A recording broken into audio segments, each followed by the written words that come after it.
Don't touch that remote. Today on the Journal, we'll be taking you skydiving, to the Wax Hand Emporium, and then to a video game tournament. Just to name a few. Stay tuned.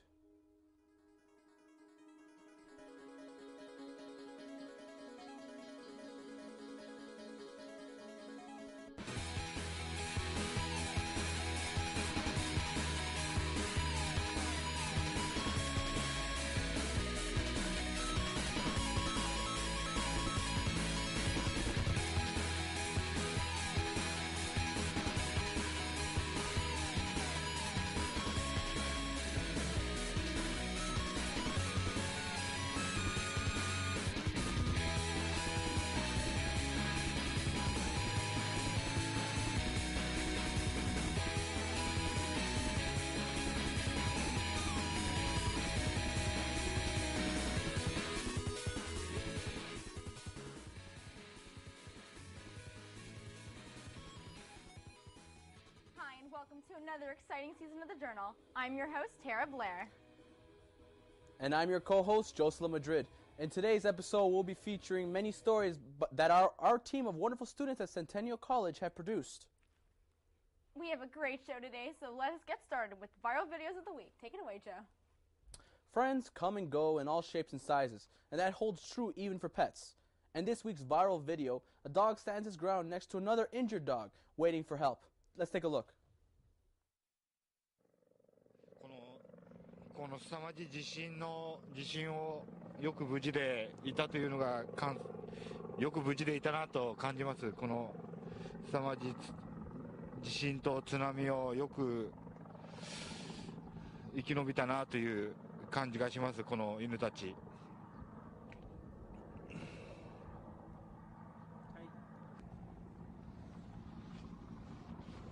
食い物あればな。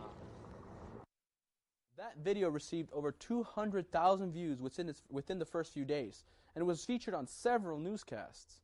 Now time for our first video. Thank you, Joe. Now get ready to learn something about Ballet Criole with Joyce Bermudez. Enjoy.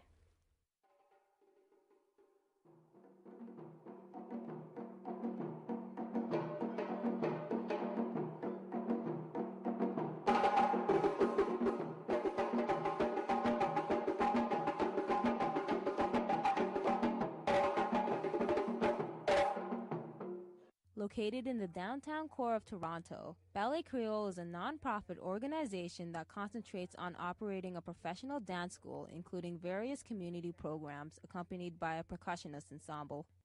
Creator Patrick Parsons shares information and his experiences with running the successful dance school. My name is Patrick Parsons. I'm the artistic director and founder of Ballet Criole. My dance background or my history of dance before coming to Canada, I was born in a family of performing arts. At a small age, I was trained by my mother and in a village. And as I grew up, I ended up branching off to more professional dance with different choreographers and dance teachers in Trinidad. The objective of Ballet Criole is to take dance to the public, drawing from the African and Caribbean dance aesthetics and music into the contemporary world. In the first 5 years, the company was more of a part-time, and there was a lot of people looking for something to do, mostly female black dancers training at the Ryerson and Toronto Dance Theatre and York University, and they were all looking for some place to practice their art form or their passion. And at that time, there was the notion of multiculturalism in the air and cultural diversity. So people was looking to reconnect to their culture, through dance and music.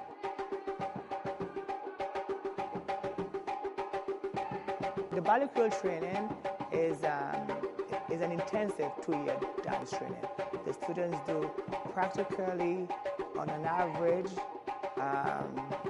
per week, 12 to 16 classes of different styles of dance.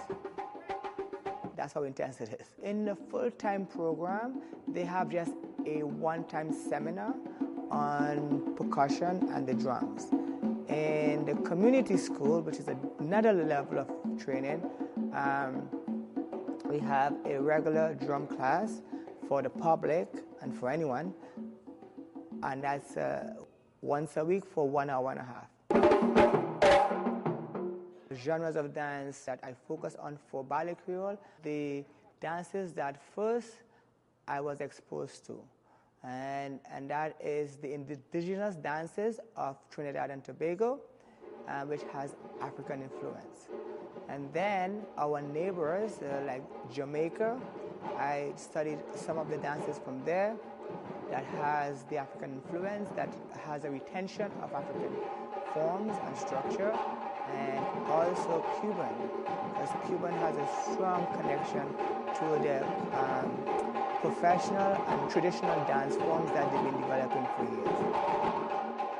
What inspired me to create Ballet Creole in Canada was the lack of professional black dancers in the mainstream. That's my inspiration. What artistic choices, because of my cultural background, and I choose the style of dance that draws from African aesthetics. And I choose the modern dances that give people rhythm and flow. Being that it's February, we asked Patrick about Ballet Creole's involvement in Black History Month. Black History Month. I do not celebrate in the sense that Black history should be 1 month. I celebrate Black history throughout the year. So depending on the ballet I have, I take that all the way through, and it always has a black or Caribbean or African aesthetics in it. So I celebrate that all during the year. We also asked about any changes or improvements with Ballet Creole. This is our home right now, but we want to have a home like how the National Ballet has a home. You know, we want a building with 3 proper studios, 3 nice studios with mirrors for some of it. We want to have one with a recording studio, you know, and nicely put away with maybe even a small theater. Yeah, possibly. I mean, that's pushing it. We've been trying to tour internationally, not just to the U.S. We want to be going to Europe and different parts of the world. So that's our next project, is to take Ballet Creole throughout the world as far as we can within the next 20 years.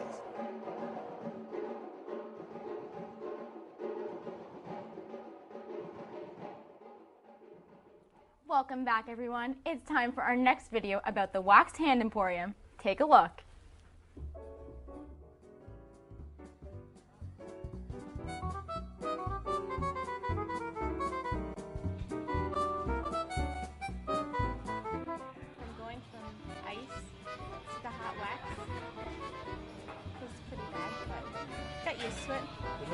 Yeah, it was nice. There's a variety of ways you can do the wax hands. You can do it as a single hand, or you can do it as a double hand, whether it's with 2 people or just yourself.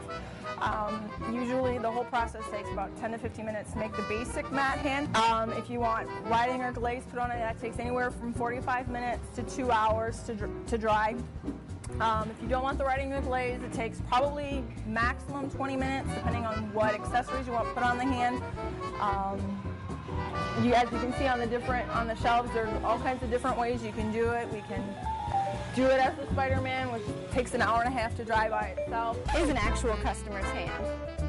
It was a gentleman from England who came over and wanted to make his hand with his girlfriend, and we asked him if he would make one for the shelf for us. So it's an incredible size difference. You can do it holding an apple or holding a ball or anything like that. Usually most people get it solid, or we fill it in with a wax powder. It's making it solid does give it durability. If you have it just hollow, it's just the shell that comes off the hand, and if it gets warm, it just collapses down.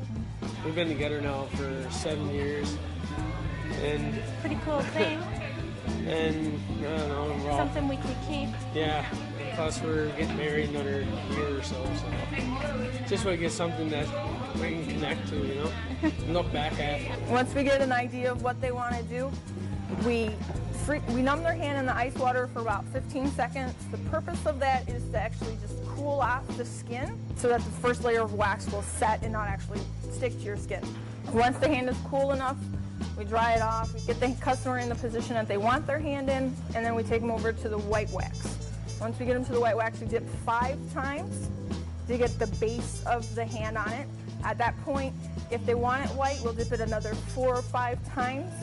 If they want a color, we'll take them over to the color pot, make sure the color is stirred, and then dip them in the color 4 or 5 times. Once the color is on, take them over to the ice again, open up the hand, get some air down into the fingers, and then set it in the ice water just up to the knuckles for about 15 seconds to get it cold. Some people cool up just up to the wrist. I like to cool the whole hand off just a little bit before we pull the customer out. If it's just the one person doing it, with one hand, you have to make sure that the wrist is straight, because if the wrist bends too much here, it'll crack here, and then we'll have to start the process all over again. Once we pull the hand out, the customer gets some paper towel to clean their hand off, and then we reshape the hand so that it actually looks like a hand and not deformed, and then we cool it off the rest of the way in the ice water. Usually at that point, if the customer wants writing or glaze on it, we'll have them filling out a sheet of paper while we're finishing off the hand so that they're not here too long. And if something happens with the hand, as happens on occasion, especially in the summertime when people are rushing and not really paying attention, if the hand breaks, they're still here, and we can remake it. And then we hand it to the customer and they go home with a souvenir.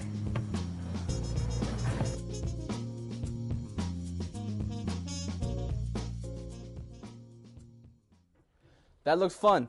Staying loyal to the gaming culture, Tarah will take us on a tour of the Street Fighter tournament. Hey, Tarah Bleier here for the Journal. We're here at ANC Games Super Smash Brothers and Super Street Fighter tournament. We're going to be following a couple players, see how far they come, and watch people get their game on. So check it out.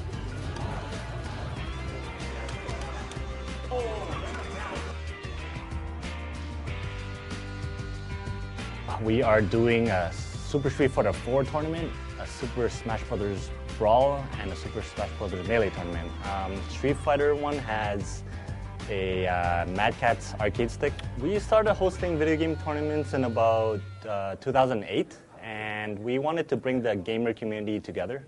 So we just started hosting tournaments. It's something that we like to do too. Like, we like playing games. Danny at the tournament, so... AKA Buddha Force, best set in Canada. Your gamer tag? Yes. Nice. So, you want to tell us a little bit about why you're here today and how did you find out about the tournament? Well, we're in a community and we always tell each other, but ASC always posts them on Facebook, so I found it on Facebook. And what's your history with Street Fighter? I started, well, everyone's played when they're a little kid, Street Fighter 2 on the SNES, but my competitive game was X-Men vs. Street Fighter. Then I came to like Marvel 2, Marvel's Capcom 2, and basically Street Fighter 4, just another competitive thing with a lot of people in it. So I got into Street Fighter. And what tournaments, other tournaments have you competed in? Oh, I competed in a lot of tournaments. My biggest win was at a Fan Expo. I won $1,250. Before the tournament began, players got the opportunity to practice their street fighting skills as well as interact with fellow gamers. After a couple hours of fierce competition, the tournament dwindled down to the final 2 competitors. Mosh and Danny went face-to-face in the final round. They were going to battle it out for that coveted arcade stick.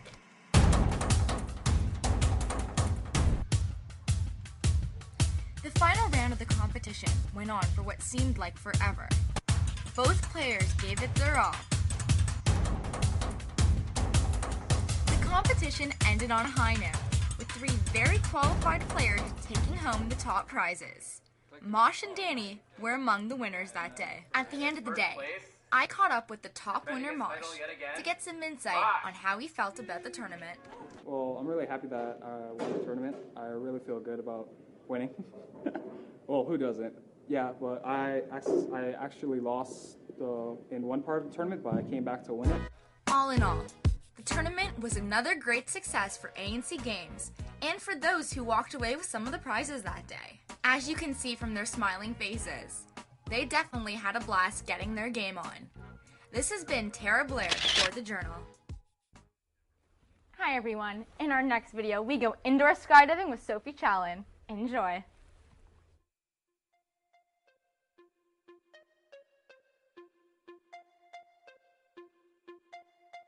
Sophie Challen for the Journal on indoor skydiving, an extreme sport that's been getting a lot of attention. I decided to try it out to see what it was like. So I came to Niagara Freefall and Niagara Falls. First I asked my instructor Freddie how it worked. Well, at the base of the wind column, we have a 1500 horsepower electric engine that powers a fan, and it sends the air all the way up. And the wind tunnel itself is about 6 stories high. So you saw when you're in there and you're looking down, that's about 3 stories below you, and then you have another 3 or 4 above you. And the air goes up and then down the sides, and we have a catch net around the base. So if anything does happen to fall out of your pockets, it catches it in the net so it doesn't come back into the airstream. The first part of training was watching an informational video. Then we learnt the hand signals. Relax, straighten and bend your legs. Arms up like this, nice and square. Alright, as square as possible we can. We went over how to hold our body to dive in, and then what position our body should be in while we're in midair. Look forward, point your toes and bend your knees. Alright, so this is how you're going to do while you're in the air. Before you get up from this position, make sure you're comfortable with it.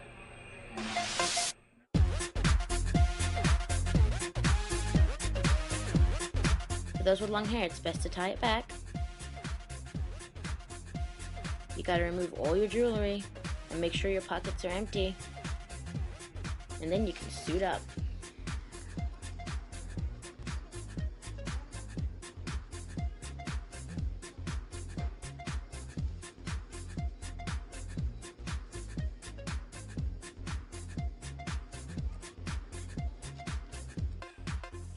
Don't forget those goggles, that helmet, and those gloves.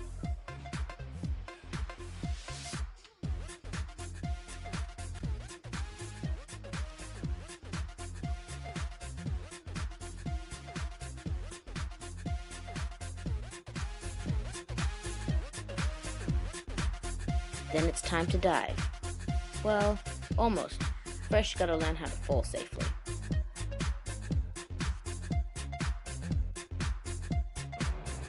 Then it's time to jump on in. It was a very weird sensation being held up by nothing but air. It was really hard to keep your legs straight. The air kept bending them. I can see why skydivers use facilities like these to practice their moves in a safe environment before they go jump out of a plane and do them in the air.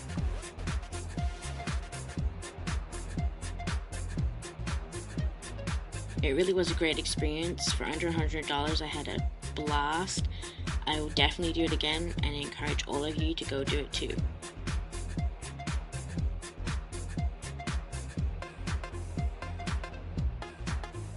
This has been Sophie Challen for the Journal on indoor skydiving. I'm adding that to my bucket list because that looked awesome. Now, Louis Icabales takes an exhausting look at sleep deprivation. So, just had my nap and I'm ready for the 2-day no sleep challenge. 2 nights actually. And we're on our way to my friend's house. I'm just gonna pack up and say goodbye to my parents forever.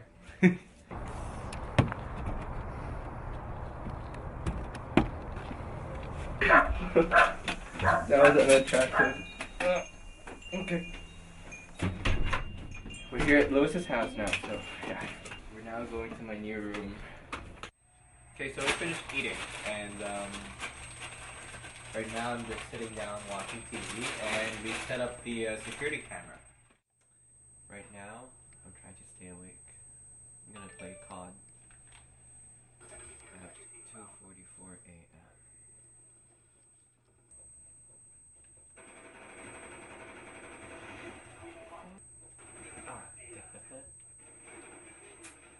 Alright, so it's 3 o'clock and we're gonna start the security cam. Lewis is gonna sleep. I'm gonna stay awake.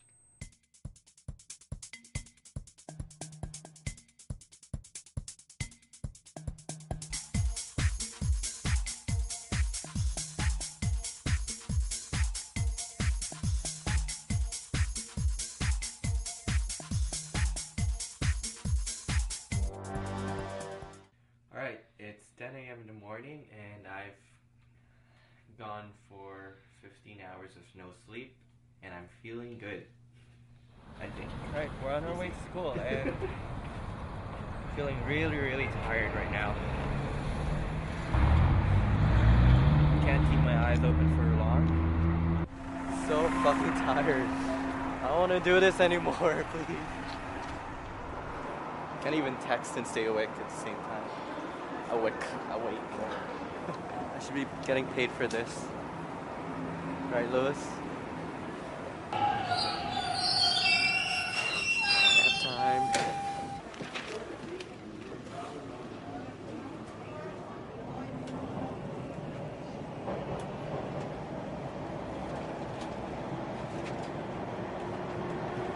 Seriously now, I feel tired. What else can I say? Can you last a day? No. That's why I want to back out. Please. Let me sleep. So the first thing we have to do is actually put that MixFX bus on the air. So ME1, select it for air. This one. Now on the program bus. There we go. Maybe because I pressed that, right? Yeah. Here you go. See, not bad for a guy who hasn't slept for 2 days. 1 day. All right, so we're going with my friends over there to eat shawarma. I feel tired now. The itis is kicking in. Like this. Hey, Lewis, where? Seriously. Oh, I did. I just hit myself to wake myself up. I slapped myself. 7 p.m. It's been around 24 hours since I've last slept. 1 whole day. Obviously, I'm tired. Have a little headache. Right now, we're thinking of things to do. Just to keep me awake. What time is it? It's 8. Wow, you should have at least It's told me to 8? pull up my pants. It felt like forever. Inches. I'm tearing up because I'm so tired. How many times have I said that already? I'm tired. I'm tired. Kind of tired. Let me sleep. I'm so fucking tired. Yes, I'm tired. Can I nap? I'm so tired. I feel tired now.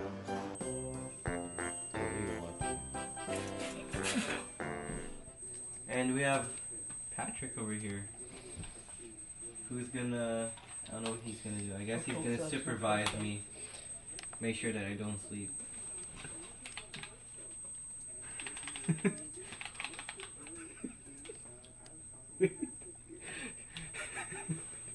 So, I've done a few things to stay awake. I've done jumping jacks. It's an exercise. Played video games. No. Just run around the house. Not the house, well, run around the room. Then I dunked my head in water. Does it fit? All that and still nothing. Same thing. I feel tired. Exhausted. Yeah, can't wait for this to be over. I hate you, Lewis.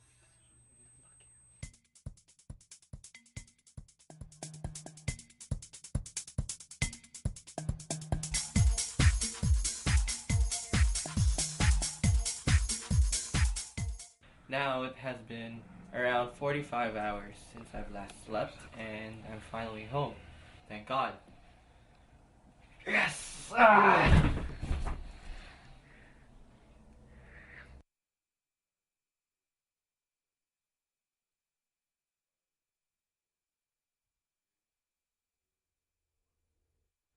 Welcome back. What would you do if the world was coming to an end? Paolo Guira went to the streets of Toronto as 25 people answered this very important question.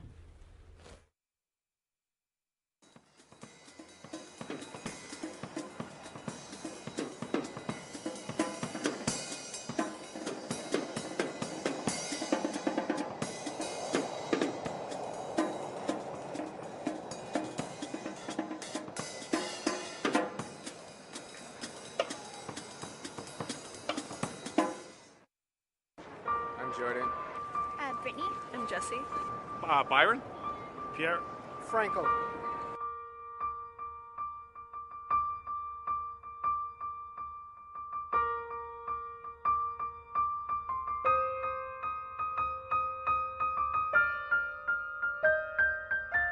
I think I would make sure that everyone in my family is safe and that I can reach them.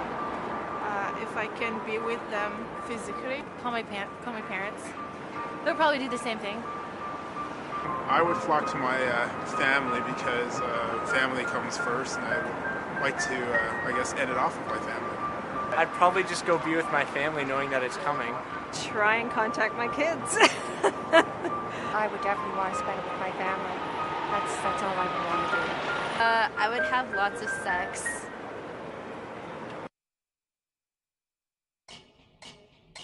I'd go home and watch How I Met Your Mother. Party really hard. Really, really hard. Going to beer. I have aphasia, form of aphasia. July 17, 1993, arterial venous valve formation, ruptured the brain and Bermudez. Sit down and have a really good dinner before it all ends. I enjoy my food. I'd eat as much food as I possibly could and rob a store. Why not? I have dysgraphia, I have dyslexia, ruptured brain, born an aneurysm. I'd probably break a lot of windows. Only because every time I walk by a window or a storefront, like, I get these impulses to just shatter the window. And I think if it was the end of the world, no one would really mind, right? Because they all be looting the stores anyway, so it'd just be one of those things I've always wanted to do, you know?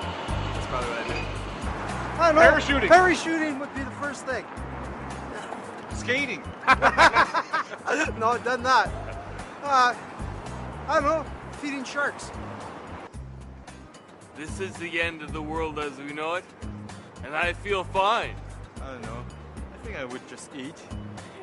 Yeah, lobster.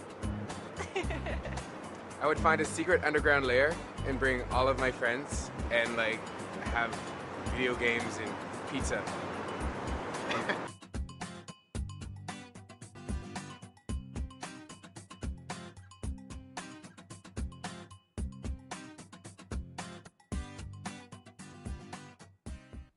In our next video, Ryan Drummond visits a family facing the challenges of autism.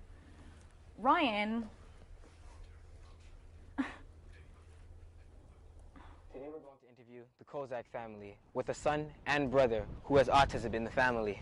We're going to understand and try to figure out the problems that they had growing up with autism, as well as trying to get the son into the school board. Let's go have a look. My name is Juliet Kozak, and I am Jared's mother. I'm Eric Kozak, and I'm Jared's oldest brother. Well, Jared was diagnosed when he was 3 years and 10 months, and that's when they decided he had autism. He was like the rest of my other kids. It was after they gave him a needle that things started. When they gave him this needle, he threw himself on the floor and started kicking and screaming, and that was it. Then he became isolated. He, you know, to me, I thought he was just growing normal like the rest. But then when they diagnosed him at 3 years and 10 months, he wasn't talking. He was playing by himself. He didn't want the lights on. He didn't want the radio on. He was crying a lot, and he was throwing himself on the floor. He wasn't toilet trained, all these aspects. And he was hitting and throwing things. So they knew there was something wrong. For a long time, I didn't actually understand what the problem was. I knew he couldn't talk, but that was pretty much just about all I knew about it. And as I got older, I started to learn what autism really was, and it's basically him not being able to express himself to other people like he would to you and me, like how we would talk to each other. Well, the first time that they put him in a junior kindergarten, actually, you go into your home school. It was Rouge Valley, it was, and they said, well, he has autism. And they said, okay. The principal said they had no room for him, so they went to a meeting describing what Jerry would need, and they put him in this school with disabled children, physically disabled children who couldn't talk or whatever. So I decided junior kindergarten he wasn't going to go. I put him in a daycare center. Then for the senior kindergarten, they said the same thing, but they put him in another diagnostic class with children with autism, and and but he was able to do little work. It was like kindergarten work that they were giving him. That's when the problem started. They just don't want children with autism in this school. That was my experience. Society really needs to learn to be more accepting to people with disabilities, because as it is right now, I don't want Jared in school in a kind of environment where people are going to be, maybe not so much hatred, but more like they just don't want him around. And that causes a problem for me because I know Jared wants to go to school and he wants to be like a regular kid. So I want him to be happy, so I want him to go to school. But again, it has to be when people would accept him more. We put him in a classroom that there were no children who were verbal. There was not going to be any academics being done. There was not going to be any homework. They were going to segregate him from the rest of the school. They even had a playground fenced out away from the rest of the children. So I said, no, I can't have that. I had to take him out of school because they were going to threaten me to take me to court for not sending Jared to school. And I said, okay, I'm going to have to homeschool him. And I have doctors supporting my position that Jared can't be in that placement because he will regress. Jared himself really wanted to go to school. He would see like all of his peers going. He would read about it in like books and on TV and stuff. And it's something that he wanted to be included in when they would let him. The therapist that came in helped Jared a lot. He started with words, and then they started with phrases, and then she said he can speak in sentences. We're gonna make him speak in sentences. If he wants something, you make sure he asks you in sentence form. And then they trained him. They taught him academics, how to read, how to add, subtract. Well, now the therapist that he has takes him to the community center, and together they work on certain things that you would do in school, like just math, English, sciences. I think it's excellent. I've noticed it since he started when he was younger. The therapist that he had then actually taught him how to talk, and since then he's been growing at a very good rate. Well, for now, the near future would be for him to be in a regular class with appropriate support so he can learn how to be in the real world. If you can't expect a child to grow up and then throw him at 21 and be in the real world when he hasn't been in it. This coming September, he's going to be in the Catholic school board now. Well, at first there was a meeting with the school board with my mom and other people to talk about what Jared can do.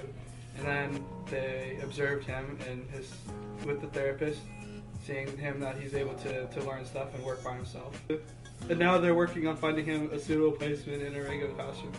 I am blessed to have children who don't think of him as a burden. Because sometimes I wonder, they don't get to do a lot of things that the other kids do, their friends do. And the point is they have to focus on Jared, but they all seem to be okay. They all say it's okay. They love him. Now that we know how to help him, we play with him. The fact is that as far as I know, I saw the light when he started saying things. He speaks now. Something that they told me that he couldn't do. So now he communicates his feelings or what he wants or his emotions whenever. It's cool to see. So I have my kids who love him, and that's his support. No, never that he wasn't born, but I do wish that he could have been like a normal kid. Like, I would gladly trade places with him if I could, just to give him that chance. But no, I'm definitely glad that he's born. He's my brother, because I care for him a lot. So yeah, the kids do accept him for who he is. And there you have it. We'd like to give the Kozak family thanks for allowing us to interview them and to understand their son. Back to you in the studio.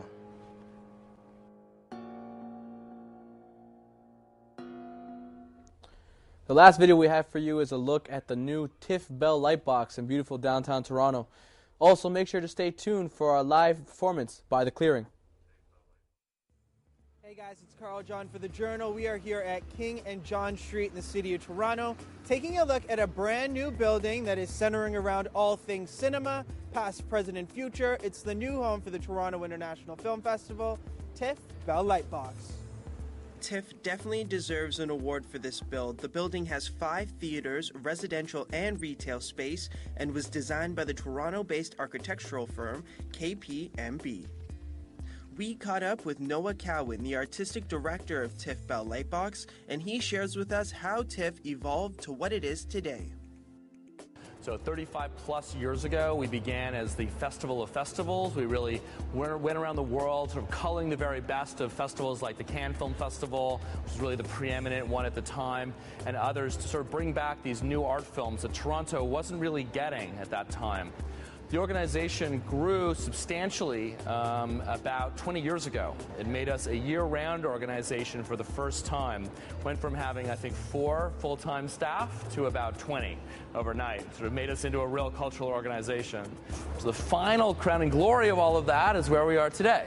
This is T.I.F.F Bell Lightbox. This is the dream of the last 10 years of the organization, which was to put everything we do under one roof.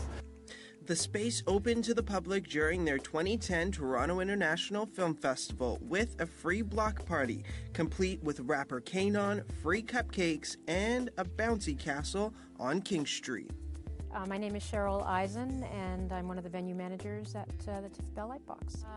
I'm pretty lucky. I have a fairly high-profile position during T.I.F.F, and in that I'm on the red carpet all the time at our gala venue at Roy Thompson Hall, and because I have a big flaring white hair, people recognize me all the time, and so I get a lot of feedback comparing T.I.F.F to the new building, and I don't think in maybe 1,000 comments in September I've heard one negative thing, and the positive feedback is mostly that we have year-round T.I.F.F programming and that people can come and see films in state-of-the-art cinemas that they would never see anywhere else. But what we've been hearing back has been a lot of applause. We've been hearing a lot of people really stoked by the fact that T.I.F.F Bell Lightbox exists. They didn't maybe know they even needed it or were missing it, but then once the building existed, once this opportunity to see great films, great exhibitions, to bring their family to family events that related to film, it came into being, they love it.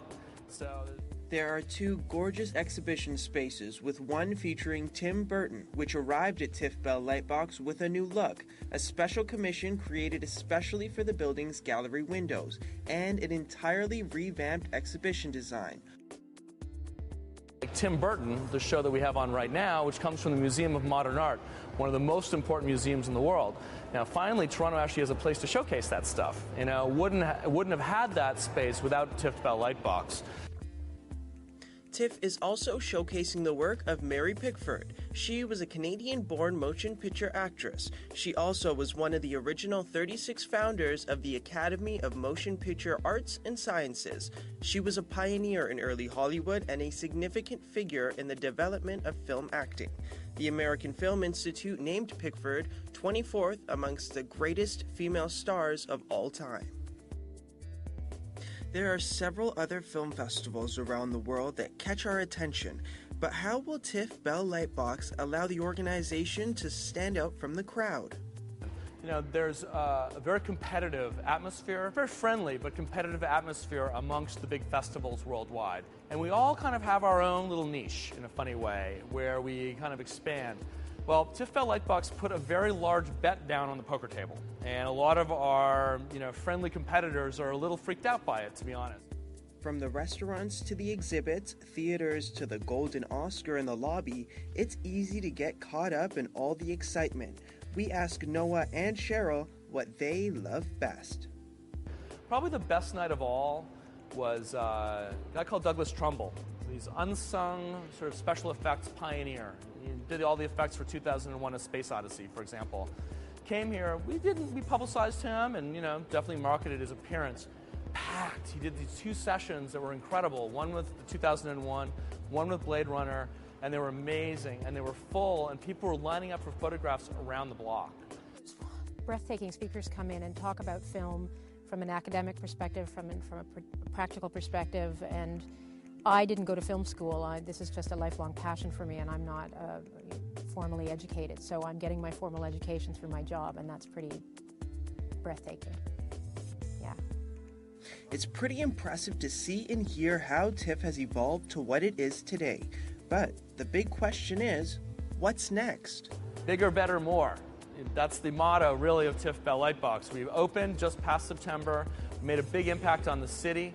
You know, we have plans in mind for doing something great with David Cronenberg, with a lot of international collaborators. We'll be sort of like bringing that forward in a few years, but when that happens, you'll see this place explode with international visitors, and I think a lot of pride from Torontonians to have such a great artist in their midst. And now, a special performance from The Clearing. Take it away.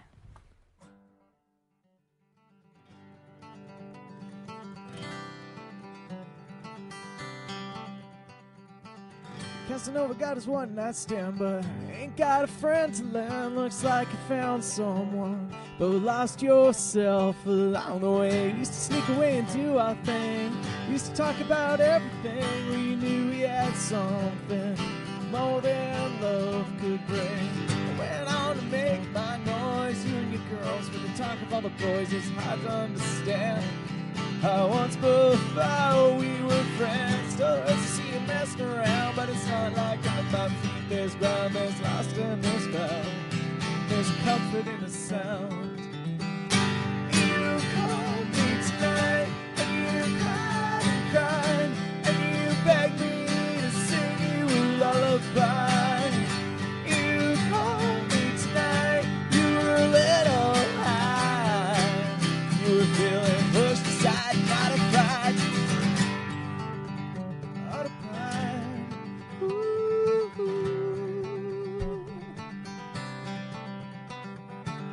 Went on to make my noise. You and your girls were the talk of all the boys. It's hard to understand.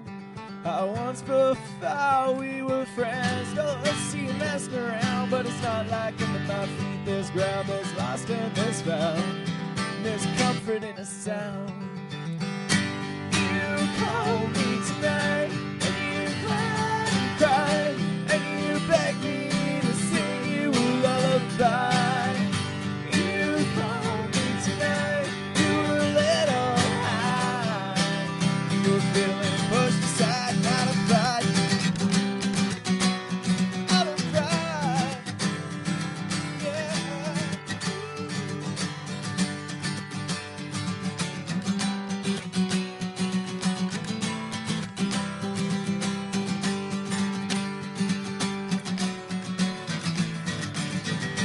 You called me tonight, and you cried and cried, and you begged me to sing you a lullaby. You called me tonight, you were a little high, you were feeling pushed aside, not a pride. You called me tonight, and you cried and cried, sing you a lullaby. You called me tonight, you were a little high, you were feeling pushed aside, not a pride, not a pride.